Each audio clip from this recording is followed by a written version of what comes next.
Bonjour à tous et bienvenue dans ce nouveau JT du mardi 22 septembre. On va retrouver évidemment notre consultant préféré avec Paul-Éric Lorès qui va recevoir ses invités aujourd'hui, 3 invités. Et puis on se baladera également sur les quais pour découvrir les exposants et puis on ira visiter un bateau.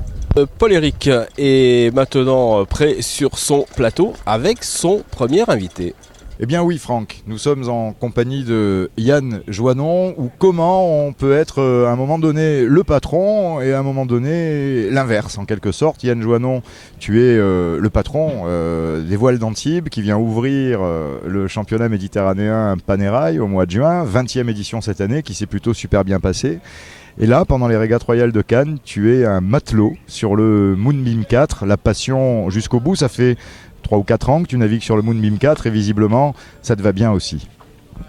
C'est toujours un plaisir déjà d'être de l'autre côté de la barrière, donc de passer d'organisateur à marin et sur un bateau comme Moonbeam 4 qui est un des plus beaux bateaux de la flotte et en plus avec un équipage de copains, donc c'est vrai que c'est que du bonheur et il n'y a pas le stress de l'organisation des régates. Alors justement, en parlant de stress d'organisation, les régates royales de Cannes, une des plus vieilles courses qu'on retrouve, ça roule, ça navigue, c'est à flot avec ce mélange de compétition, de convivialité, de bonne humeur, mais quand même, quand on est sur le Moonbeam 4, on est aussi là pour gagner, non ? Bien sûr, c'est le gros avantage de Cannes au sein du Panérail Classic Yacht Challenge, c'est que c'est la dernière étape du circuit. Donc tous les bateaux là sont pratiquement, surtout cette année, à égalité et tout va se jouer à Cannes.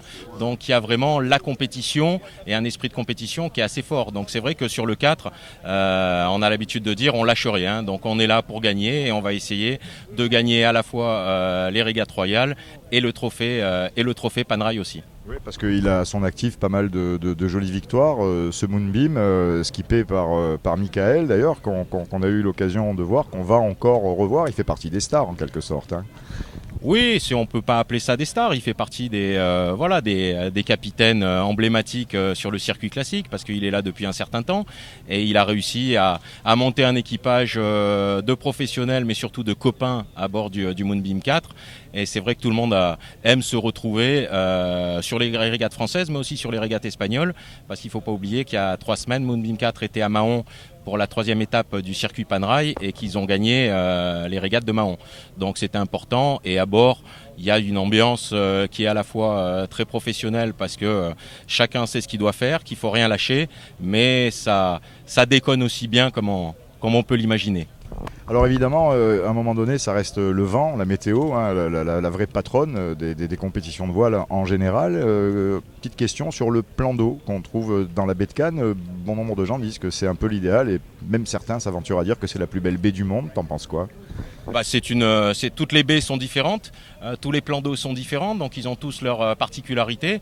Mais c'est vrai que la baie de Cannes est une des baies superbes, avec les îles de l'Érins, avec l'Estérel, et puis avec cette ville de Cannes, la Croisette, c'est quand même un espace qui est un espace de jeu et un terrain de jeu qui est absolument superbe. Et puis généralement, il y a toujours un peu de vent, donc on espère qu'on va avoir du vent.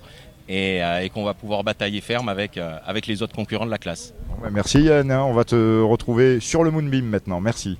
Merci à vous. Avant de retrouver Yann sur le Moonbeam 4, Paul-Éric s'est arrêté sur le stand de VL Carré de Soie. On est en charmante compagnie sur ces régates royales, charmante compagnie passionnelle également, avec Valérie Le Sport, VL, 2 initiales pour symboliser une gamme, une collection, des carrés de soie, mais pas seulement. Bonjour Valérie. Bonjour. Madame Le Sport, avec un nom prédestiné, puisque votre ouvrage, votre artisanat passionnel, est souvent associé à du sport automobile, ou plutôt à de l'élégance automobile. Et là, pour les régates royales de Cannes, vous êtes lancé dans une aventure maritime, en quelque sorte, en confectionnant spécialement des carrés de soie. C'est comme ça qu'on les appelle ? Oui, tout à fait. Donc, ça fait maintenant un petit peu plus d'1 année que j'ai créé ma petite entreprise qui s'appelle VL Carré de Soie. Donc, je design toutes mes collections, donc principalement des carrés de soie. Mais cette année, je me suis dirigée vers du chèche et de l'étole. en laine et soie, laine de yak, cachemire. Et donc, en effet, pour les régates royales, j'ai dessiné donc un carré un peu plus classique avec des régates. Et donc, avec la collaboration aussi d'une de mes amies illustratrices, j'ai fait un autre carré plus illustrateur en fait. Voilà. Avec une matière qu'on peut qualifier de très noble, hein, la soie. Oui, tout à fait. C'est de la soie, c'est du twill de soie exactement, du twill que je travaille soit en 14 ou 17 momets. Donc, c'est-à-dire que dans un momet, vous avez 14 ou 17 fils de soie, en fait, qui vous donnent l'épaisseur de la soie. Donc, c'est une épaisseur assez conséquente qui permet des nouages beaucoup plus faciles et qui tiennent surtout. Voilà, on a d'ailleurs des couleurs, on a aussi de l'élégance sobre, de même que des couleurs, à l'image de ce carré de soie à l'effigie de Richard Mille, quelqu'un qui fait des montres de haute qualité et qui vient peut-être symboliser concrètement votre partenariat avec les concours d'élégance de Chantilly. Et là, on parle de belles carrosseries et pas de beaux bateaux. Tout à fait, donc c'est vrai que j'ai commencé surtout dans le domaine automobile, donc je suis moi-même pilote amateur, donc j'aime beaucoup les vieilles voitures. J'ai piloté là récemment pour un rallye une Jaguar Type E, donc le rallye des princesses, où je leur ai créé aussi un carré avec mon illustratrice. Et donc j'ai fait également donc, en début de mois Chantilly Art et Élégance pour la 2e édition, qui était une très très belle édition, très réussie, et c'est l'élégance par excellence de l'automobile dans le monde entier. C'est votre première participation aux régates royales, le début d'une aventure avec le monde maritime d'exception? Oui, tout à fait. C'est ma première participation aux régates royales, donc c'est pour ça que j'ai créé des carrés un petit peu maritimes, bateaux, régates, voiliers, donc après, vogue les carrés. Merci Valérie. Merci beaucoup. Voilà, il est temps de retrouver Paul-Éric maintenant sur le plateau, interview avec un nouvel invité. Effectivement Franck, avec un nouvel invité dans le village des régates royales, et quel invité! Yves Paoli, bonjour. Bonjour. Yves Paoli, vous êtes membre du Yacht Club de Cannes depuis plus d'une vingtaine d'années, Oui. Vous êtes administrateur depuis plus d'une quinzaine et vous êtes le secrétaire général de ce club depuis maintenant 6 ou 7 ans. Exact. Votre implication dans le club et votre implication dans la ville vous fait un lien politique au sens honorable du terme, en rapport avec les partenaires privés, à l'image de ceux qui sont derrière nous, mais aussi avec les partenaires institutionnels. Et vous, peut-être plus que personne, savez à quel point le monde politique s'intéresse aux régates royales de Cannes, s'intéresse au Yacht Club. Est-ce que vous pouvez nous en parler ? Oui, alors d'abord, je veux dire qu'il y a un lien tout à fait naturel, c'est la mer. La ville de Cannes a bien conscience de ce que représente la mer et cet environnement et cette baie de Cannes et ces îles pour son économie, pour son développement, pour la vie de tous les Cannois. Donc c'est vrai que par de différentes manières, j'ai eu l'occasion effectivement de pouvoir, le plaisir, j'allais dire, de pouvoir participer à ce mariage merveilleux qui est la ville, la mer et les activités nautiques. On a pu constater un développement peut-être pas fulgurant, mais en tous les cas un intérêt réel de la part du député-maire M. Brochant, actuellement de la part du maire M. Lisnard, toujours escorté avec la bienveillance de M. Brochant. Est-ce qu'on peut vraiment dire que Cannes a su saisir au fil des années l'opportunité que sont ces régates royales pour la vitrine dont Cannes a envie de cultiver l'image ? Oui, alors je crois qu'il y a deux choses. Il y a déjà le fait que les municipalités successives ont bien conscience de l'événement que représentent les régates royales au niveau mondial et de la place qu'occupe cette manifestation dans l'ensemble des manifestations cannoises. Donc je crois que de ce côté-là, les municipalités successives nous ont apporté leur soutien et sans limite, considérant que au-delà des congrès, au-delà de toutes les manifestations, l'image portée par la voile, par le nautisme, par l'engagement des différents participants à cette merveilleuse aventure constitue une valeur absolument noble pour la ville. Avec peut-être l'équation parfaite qu'on retrouve sur les régates d'une manifestation sportive de haut niveau, mais aussi d'une manifestation conviviale de haut niveau.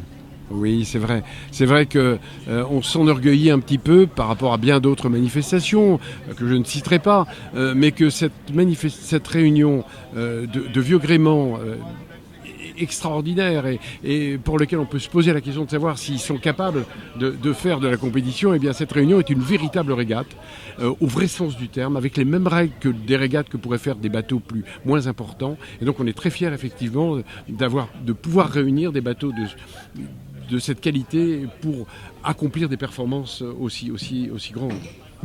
En matière de développement, il y a eu la constitution d'un Parlement de la mer et du littoral. Je crois que l'implication du Yacht Club de Cannes est totale et effective à son sein. Oui, alors c'est un des paramètres qu'il faut prendre en compte. Je crois que historiquement, il faut penser que le Yacht Club est un vieux club, au bon sens du terme, c'est-à-dire qu'il y a eu de l'expérience, un bon recul, puisqu'il va bientôt fêter ses 170 ans. Mais comme tous les clubs, il faut qu'il envisage de s'adapter à la situation économique, de se poser les questions nécessaires pour savoir si nous faisons les bons choix en matière de compétition, de régate, etc. Et je crois que le moment est tout à fait venu pour ça et qu'il faut qu'on saisisse cette opportunité. Pourquoi ? Bien parce qu'il n'y a pas que la ville de Cannes qui effectivement a déjà avec Bernard Brochand créé une commission qui s'intéressait à tous les sujets qui étaient liés à la mer, avec des résultats probants, effectifs, avec des créations d'organismes, d'écoles, etc., au profit de la mer et des bateaux.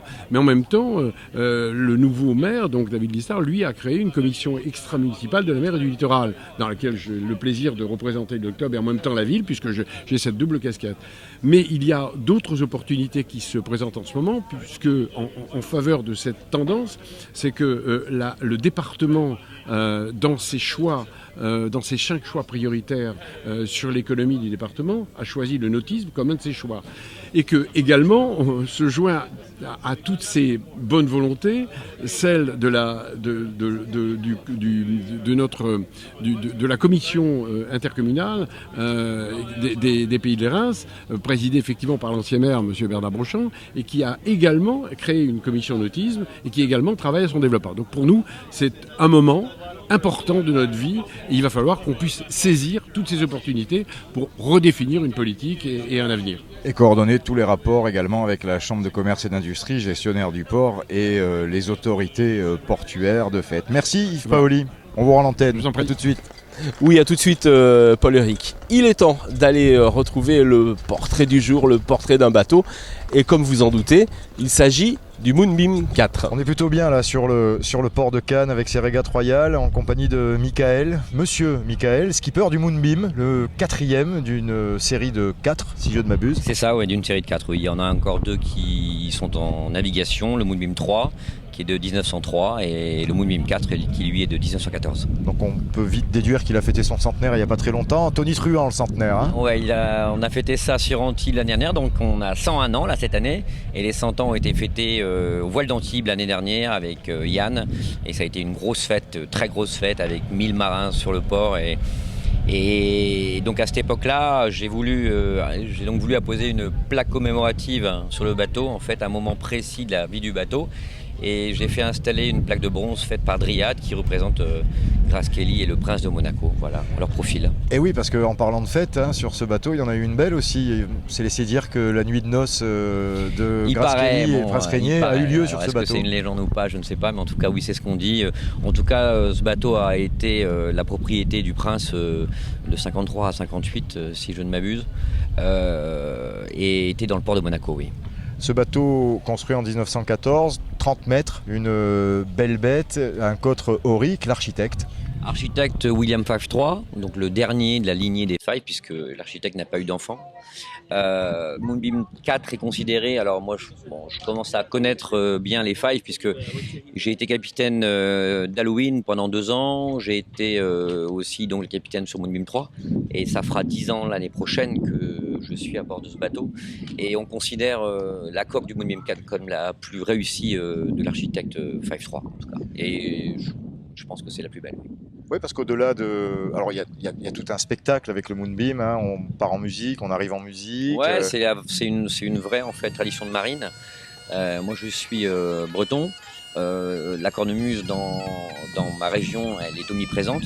Et j'ai connu un gars qui est devenu un ami, qui s'appelle Dominique Salmon, qui est écossais, qui forcément joue du même instrument qu'en Bretagne.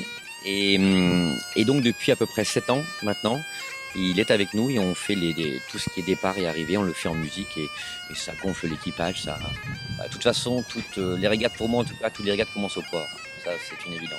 Quand tout le monde se change, quand on fait notre briefing ici au port, on est 30 sur le bateau. Quand tout le monde se change, la régate est partie. On est déjà dedans. 30 équipiers pour un bateau de 30 mètres, c'est une règle ça? Alors un équipier par mètre? non, c'est pas une règle. Alors d'abord, on fait 30 mètres pour le bateau, fait 35 mètres. À 35 mètres de mât, il pèse 80 tonnes. On a 600 mètres carrés de toile et plus de 1000 au portant. C'est le seul cotorique de cette taille, puisqu'on est le deuxième plus grand cotorique du monde. Le premier étant l'Ulworth, qui fait plus de 45 mètres. Mais c'est la seule unité qui n'a pas de winch. C'est-à-dire que il faut en fait de la main d'œuvre. Et c'est pour ça qu'on est 30. Tout le monde travaille sur le bateau. Il n'y a aucun poste où les gens ne font rien. Parce qu'en plus, au-delà du spectacle, au-delà de l'histoire, il y a aussi des résultats sportifs. Le Moonbeam 4 se porte plutôt bien. Hein. Il se porte bien, oui. Maintenant, tout le monde dit le Moonbeam 4 se porte bien. Moi, j'ai pris le bateau en 2007. Bateau qui revenait d'un périple en Nouvelle-Zélande. Il a eu ce grand chantier en Birmanie. Bateau est arrivé en Europe, déjà il lui manquait 10 tonnes de lest, donc il n'était pas du tout dans ses lignes. Donc les 10 tonnes de lest ont été mis par l'ancien skipper qui s'appelle Philippe Le Chevalier, ils sont partis en Tunisie pour faire ça avec un architecte breton.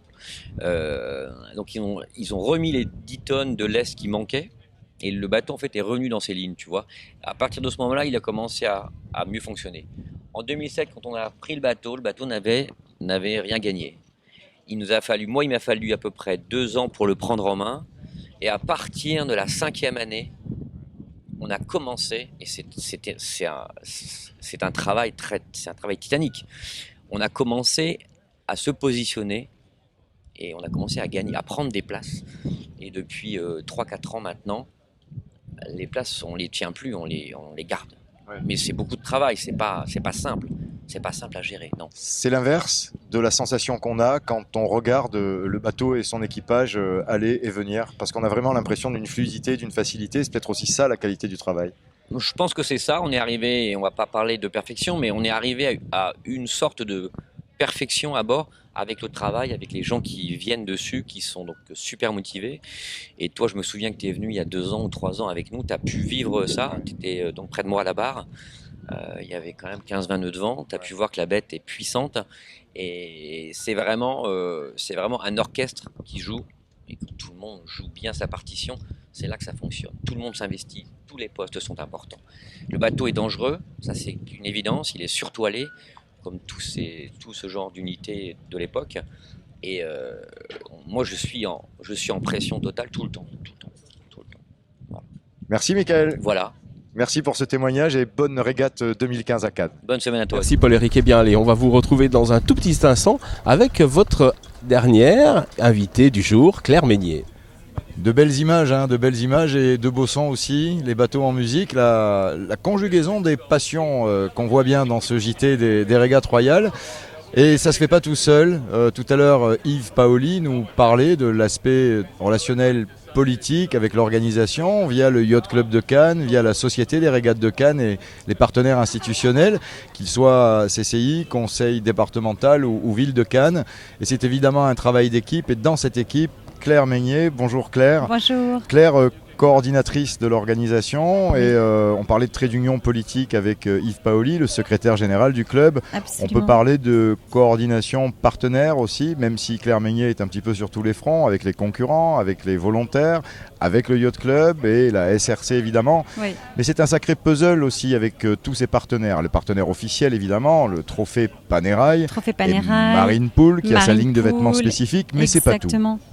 Non, tout à fait. En fait, nous sommes entourés de différents partenaires dans différents secteurs d'activité, dans la mesure où le développement économique est extrêmement important pour nous. Donc, on a tenté cette année aussi de réunir un petit peu le tissu économique local de sorte à se rapprocher du Yacht Club de Cannes et d'avoir une stratégie de communication un peu plus axée justement sur la vivacité du club au travers de ces nombreuses compétitions tout au long de l'année.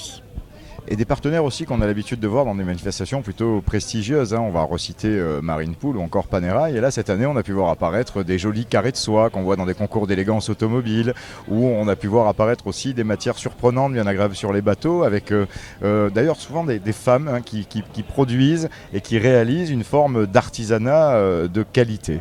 Oui, je crois que c'est important que chacun ait sa place aussi dans l'univers du yachting, du nautisme, qui est particulièrement masculin, de pouvoir associer justement cette image un petit peu féminine, sans tomber dans l'excès non plus, mais effectivement d'avoir une valeur ajoutée au niveau d'une présence féminine, ça nous est cher, d'autant plus que pour en revenir à notre programmation, jeudi dans le cadre de l'hommage qui sera fait à Florence Artaud, nous avons un bateau, un équipage qui est constitué uniquement de jeunes filles, donc voilà, ça c'est la partie féminine que j'aime bien mettre en avant. Vous comprendrez pourquoi, en tant que femme, que ça m'est cher. Oui. Alors dans le programme, il y a des courses, c'est vraiment la compétition qui réunit ces bateaux, mais il y a aussi tout un tas d'animations qui sont sur le village. Oui, exactement. C'est important aussi après l'effort sportif de pouvoir détendre un petit peu tous les équipages, de pouvoir se retrouver aussi autour d'une ambiance conviviale avec des concerts le soir, avec des concours de tir à la corde comme c'est le cas en fin d'après-midi. Nous avons également l'acrovoile qui fonctionne très très bien depuis dimanche, qui permet encore une fois aux petits, aux grands de pouvoir profiter en plein air de la manifestation. Donc oui, nous avons un programme d'activités assez chargé, c'est exact. Qui fait partie également de ce puzzle à construire. On imagine que les régates royales 2016 sont déjà en cours de préparation. Oui, finalement. tout à fait. C'est comme il faut savoir se projeter sur l'avenir. Et nous y travaillons déjà activement. Oui. Merci Claire Meignet, merci de nous avoir fait partager ces régates royales. Des régates royales qui se vivent à terre, qui se vivent à quai, qui se vivent aussi en mer. Et on se retrouve demain pour un nouveau JT. Oui Paul-Éric, à demain avec plaisir. Je vous rappelle que vous pouvez revoir ce JT sur YouTube en cliquant les régates royales de Cannes et puis suivre également sur i-media.info. À demain, bye bye.